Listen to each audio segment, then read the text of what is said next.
আজকে আমরা একটা নতুন ইংরেজি শব্দ শিখব, রেজোনেট। চলুন দেখি এর মানে কি। ধরুন একজন তরুণ শিল্পী স্টেজে গিটার হাতে দাঁড়িয়ে আছে।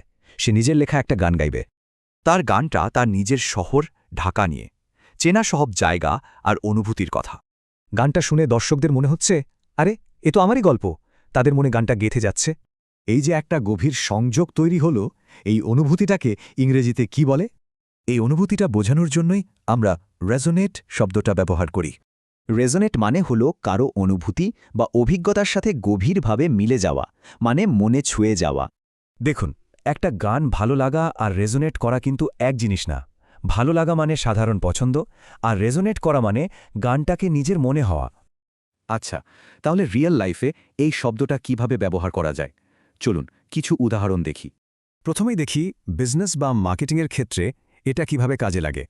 এই বাক্যের মানে হল নতুন মার্কেটিং আইডিয়াটা কাস্টমারদের এত ভালো লেগেছে যে তারা কোম্পানির সাথে একটা কানেকশন ফিল করেছে।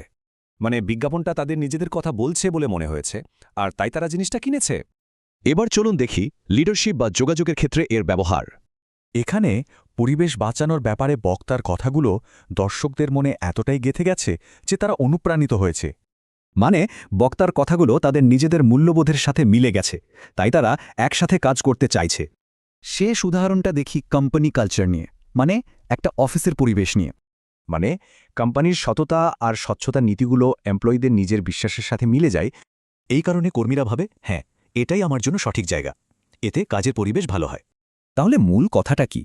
কোনো আইডিয়া, মেসেজ বা শিল্পের সাথে গভীর সংযোগ তৈরি করাকেই রেজোনেট বলে। এবার ভাবুন তো, সম্প্রতি এমন কোনো গল্প বা আইডিয়া আছে যা আপনার মনে সত্যি দাগ কেটেছে?